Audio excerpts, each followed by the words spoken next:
Paz seja contigo.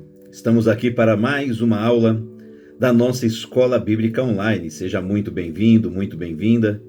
Vai ser uma alegria muito grande poder compartilhar com você um pouco mais da Palavra de Deus. Antes de iniciarmos a nossa aula, não se esqueça, se você ainda não se inscreveu no canal, se inscreva para que você seja notificado todas as vezes que nós fizermos uma nova publicação. Não esqueça de dar o seu joinha, faça um comentário da nossa aula, o seu comentário também é importante, tá bom? Ative o sininho. Fazendo essas 4 coisas, você vai estar dando uma importante contribuição para o crescimento do nosso canal. Vamos lá então, a nossa aula de hoje. Vamos orar, vamos falar com Deus. Pai querido, queremos te agradecer por mais uma oportunidade que o Senhor nos concede de estudarmos juntos a tua palavra. Que o Senhor possa nos ensinar agora, através do teu Espírito Santo, e que o Senhor possa fazer deste teu servo um instrumento nas tuas mãos. Fala conosco, em nome de Jesus. Amém. Muito bem, nós estamos estudando a nossa revista Discipulando. O tema da nossa revista é Portando uma Nova Identidade. Portando uma Nova Identidade. E nós estamos na lição de número 3. A lição de número 3, que é Cristo, o discípulo e a lei. Na aula anterior, nós demos a primeira parte desta aula. Você sabe que eu tenho dividido as aulas em 2 partes para que os vídeos não fiquem muito longos. Então, hoje nós vamos estudar a parte final, a segunda parte da terceira lição da nossa revista. E eu quero lembrar 2 coisas importantes para vocês. Primeiro, quero fazer a leitura do texto que está servindo como base para a nossa lição. Esse texto está no Evangelho de Mateus, capítulo 5, nos versículos 17 até o versículo 20, que diz assim, Não cuideis que eu vim destruir a lei ou os profetas. Não vim abrogar, mas cumprir. Porque em verdade vos digo que até que o céu e a terra passem, nem um jota ou um tio se omitirá da lei, sem que tudo seja cumprido. Qualquer, pois, que violar um destes menores mandamentos, e assim ensinar aos homens, será chamado o menor no reino dos céus. Aquele, porém, que os cumprir e ensinar, será chamado grande no reino dos céus. Porque vos digo que, se a vossa justiça não exceder a dos escribas e fariseus, de modo nenhum entrareis no reino dos céus.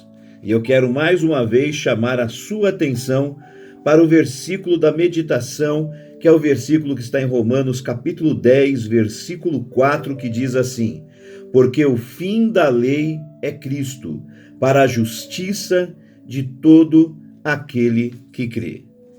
Reforçar 2 coisas que eu pontuei no início da aula anterior. A primeira delas é que o objetivo do Senhor Jesus é nos ensinar, nesta lição, no Sermão da Montanha, o objetivo do Senhor Jesus é nos ensinar, nos fazer entender que, por mais importante e necessário que seja observar a palavra de Deus, obedecer a palavra de Deus, não basta observar ou obedecer os mandamentos, a palavra do Senhor. É preciso, além de obedecer, além de praticá-los com a motivação correta, com o motivo correto. O motivo do nosso coração, o desejo interior da gente tem que ser um motivo justo e correto. Não basta só fazer o que é certo, mas tem que fazer o que é certo, motivado ou então inspirado pelos motivos corretos. Isso é importante você observar e nós estamos mostrando isso na aula. E a outra coisa que eu faço questão que você entenda é que, baseado aí em Romanos capítulo 10, versículo 4, que diz que o fim da lei é Cristo para a justiça de todo aquele que crê, nós temos que entender que nós recebemos de Deus 2 testamentos, ou seja, 2 alianças. O Velho Testamento, a Velha Aliança, era uma aliança que os seus cerimoniais, os seus ritos, basicamente tudo que estava na Velha Aliança apontava para Jesus Cristo. E quando Jesus Cristo veio, ele cumpriu esta aliança. Então a aliança foi cumprida e terminou em Jesus. Por isso ela se tornou a velha aliança. E em Jesus, então, termina a velha aliança e começa uma nova aliança. Portanto, os rituais, os cerimoniais, as leis, os ensinamentos do Velho Testamento, da velha aliança, eles só têm valor na nova aliança quando eles são repetidos, reafirmados, corroborados por Jesus Cristo e ou pelos apóstolos. Então, entenda isso. A velha aliança foi cumprida, fim. Mas tudo que está na velha aliança não vale mais? Não. Tem muitas coisas da velha aliança que têm valor na nova aliança. Mas aquilo que continua tendo valor na nova aliança foi reafirmado, foi reforçado, foi corroborado ou pelo Senhor Jesus ou pelos apóstolos, ou então pelos dois. Temos que entender que a nossa conduta de vida hoje, ela tem que ser baseada em Jesus e nos apóstolos. E eles, Jesus e os apóstolos, trazem para a nova aliança aquilo que fazia parte da velha aliança e que deve continuar sendo observado. Dito isso, nós podemos continuar a nossa aula de hoje. Nós terminamos a nossa aula anterior na página 15 da nossa revista. Da página 15 da nossa revista, nós lemos o ponto 1.4 e hoje nós vamos começar no 1.5. Lá na página 15, no finalzinho da página está escrito 1.5, o maior e o menor no reino de Deus. Diz assim, Jesus apresenta nessa passagem um teste de grandeza. Ele deixa claro que aqueles que violam os mandamentos, os preceitos morais da lei, e ainda criam ensinos e tradições para justificar tal conduta, você pode observar isso em Mateus 15, versículo 6, são insignificantes em obras e vidas em relação ao reino de Deus, Mateus 5,19. Note que Jesus fala de menores mandamentos, ou seja, no reino de Deus, mesmo os mandamentos divinos considerados menores, entre aspas, até esses são importantes. Na sequência, Jesus afirma que grande no reino de Deus é quem não apenas cumpre os mandamentos divinos, mas quem também ensina-os e vice-versa. E também quem não apenas ensina-os, mas vive-os. Então não basta apenas ensinar, tem que viver a palavra do Senhor. Entretanto, é importante entender aqui que Jesus não estava falando de mero legalismo. Ele deixa isso claro no versículo seguinte, Mateus 5,20, quando Jesus disse: a vossa justiça não exceder a dos escribas e dos fariseus, de modo algum entrareis no reino dos céus. Onde, como veremos a seguir, Jesus enfatizou que alguém pode ser minucioso no cumprimento de cada mandamento divino e mesmo assim estar longe do reino. Vou repetir, Jesus está tentando nos mostrar que uma pessoa pode ser minuciosa no cumprimento de cada mandamento divino e ainda assim estar longe do reino, quando sua obediência é meramente formal, mecânica e orgulhosa.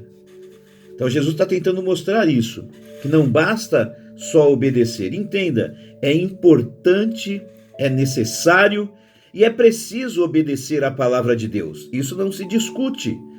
Mas a grande questão é que muitas vezes nós obedecemos a palavra de Deus, mas com a motivação errada no nosso coração. E muitas vezes a nossa obediência ela é só formal, mecânica e algumas vezes até movida pelo orgulho. E isso faz com que a nossa obediência deixe de ter valor aos olhos de Deus. Continuando a nossa leitura, nós estamos na página 16 da nossa revista. 2.2 diz assim, 2 diz assim: o perigo de se fazer da letra uma religião mecânica. E nós vamos ler 2.1, uma religião voltada só para o exterior. Ao contrastar a justiça dos escribas e fariseus com a justiça dos filhos do reino, Jesus deixa claro que esta excede àquela. Mateus 5, 19 e 20, que eu já mencionei o versículo anteriormente. Então Jesus coloca em contraste a justiça do reino de Deus e a justiça dos escribas e fariseus, mostrando que a justiça do reino de Deus ela é superior à justiça dos escribas e fariseus. Seus corações continuavam sujos. Vou voltar um pouquinho. Mas em que sentido? Eu pulei um pedaço. Mas em que sentido? Em primeiro lugar, no sentido de que a justiça dos escribas e dos fariseus era preocupada apenas com o exterior. Veja Mateus 6:1 até o versículo 8, Mateus 6, versículos 16 ao 18.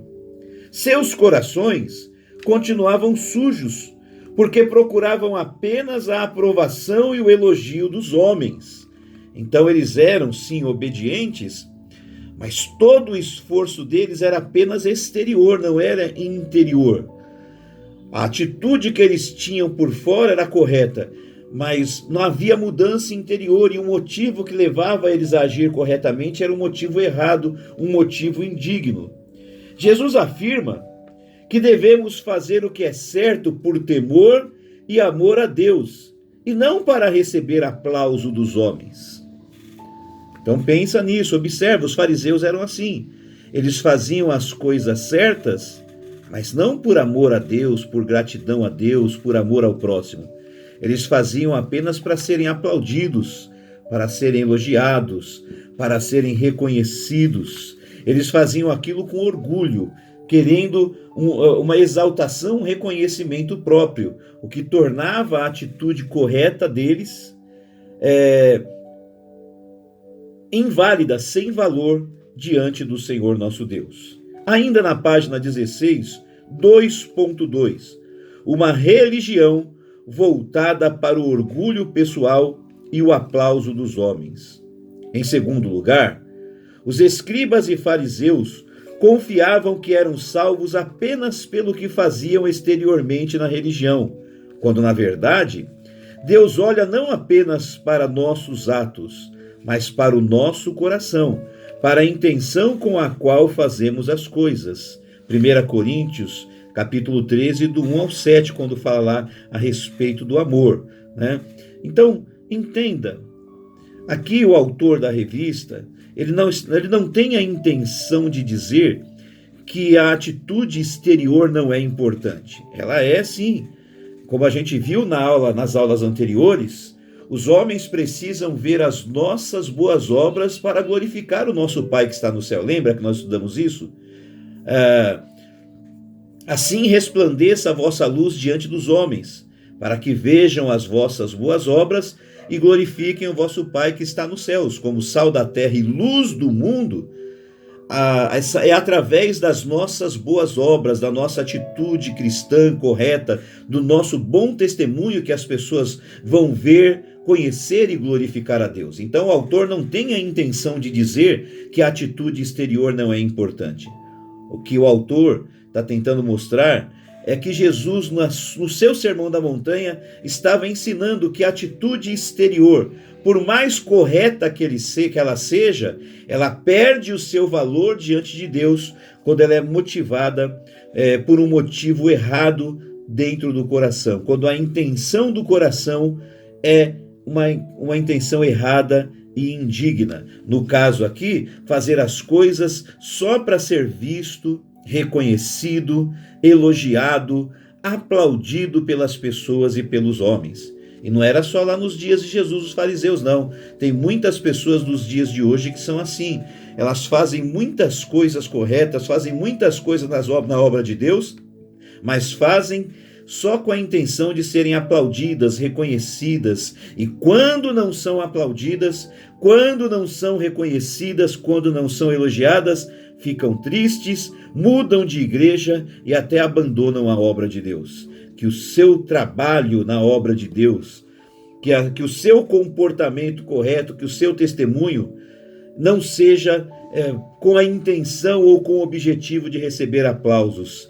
Que independente do reconhecimento, do elogio, do aplauso das pessoas, que você continue sendo um servo, uma serva fiel, fazendo o que é certo, o que é correto aos olhos do Senhor, trabalhando com amor, dedicação e com excelência na obra de Deus, sem precisar e sem depender do reconhecimento e do aplauso dos homens. Muitas vezes o reconhecimento e o elogio virá, não tem importância, mas nós não estamos em busca disso e não dependemos disso para poder fazer. Se alguém reconhecer e elogiar, a gente passa a glória para Deus. Se ninguém reconhecer e elogiar, a gente continua fazendo porque a gente faz por amor a Deus e por amor aos homens. Estão entendendo? Então, vamos continuar aqui. 2.2, uma religião voltada para o orgulho pessoal e o aplauso dos homens. Em segundo lugar, os escribas e fariseus confiavam que eram salvos apenas pelo que faziam exteriormente na religião, quando na verdade Deus olha não apenas para os nossos atos, mas para o nosso coração, para a intenção com a qual fazemos as coisas, para a intenção com a qual fazemos as coisas. A parábola do fariseu e do publicano, contada por Jesus, é bem didática quanto a isso. Lá em Lucas 18, do versículo 9 ao 14, está escrito assim: E disse também esta parábola a uns que confiavam em si mesmos, crendo que eram justos e desprezavam os outros. 2 homens subiram ao templo a orar, um fariseu e o outro publicano. O publicano era um cobrador de impostos que cobrava os impostos dos judeus para mandar para o Império Romano. O fariseu, estando em pé, orava consigo desta maneira: Ó Deus, graças te dou porque não sou como os demais homens roubadores, injustos e adúlteros, nem ainda como este publicano. Jejuo 2 vezes na semana e dou os dízimos de tudo quanto possuo. Veja bem que não tem nada de errado em orar, em jejuar 2 vezes por semana, em dar o dízimo de tudo que recebe. Ele não estava errado em fazer estas coisas.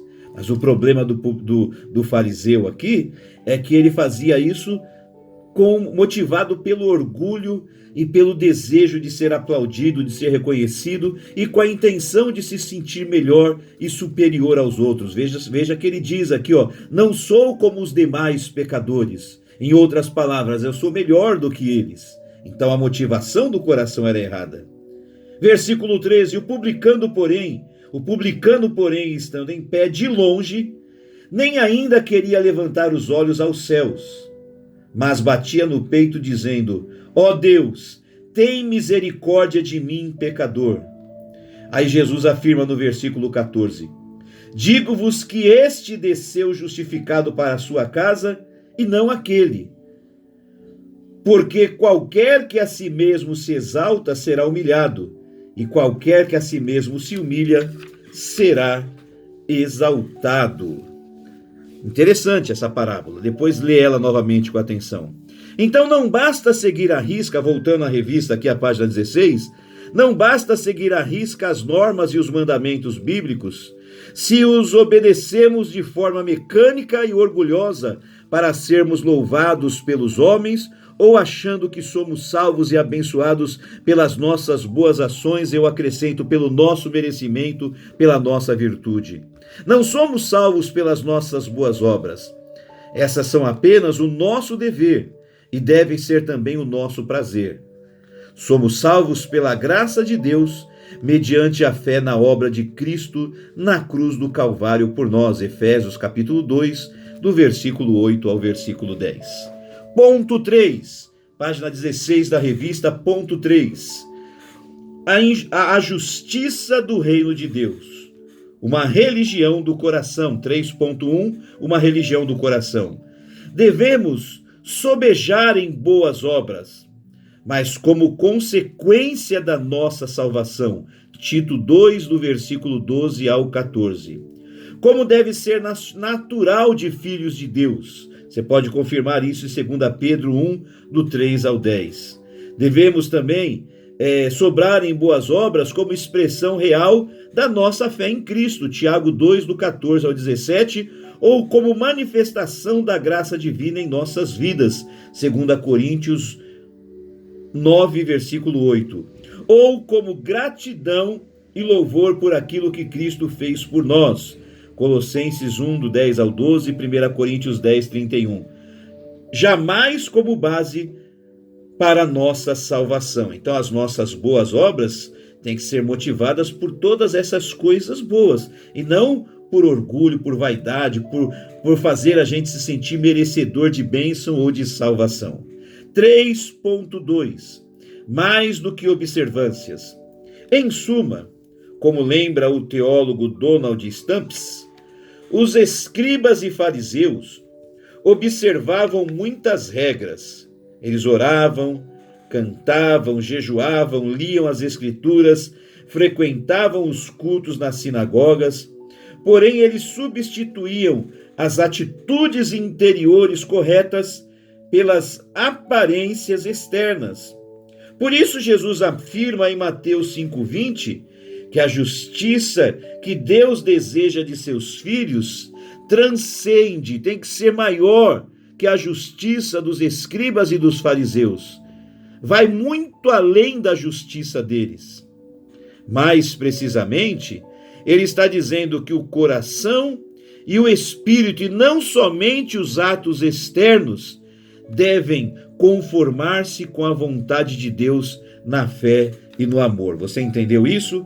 Não apenas os meus atos exteriores têm que estar conforme a vontade de Deus, mas também os meus sentimentos e o meu coração e o meu pensamento também precisa estar de acordo com a vontade de Deus. É esse conjunto interior que provoca a atitude exterior, é esse conjunto completo que agrada ao coração de Deus. Concluindo, que possamos sempre avaliar não apenas as nossas ações, mas também as nossas intenções, pois como aprendemos hoje, não basta fazer o que deve ser feito, é preciso também fazê-lo com as motivações certas, nunca com orgulho, nunca almejando os aplausos das pessoas, mas sempre pelo dever e pelo prazer de fazer o que é justo e sempre apoiados na graça de Deus. Amém?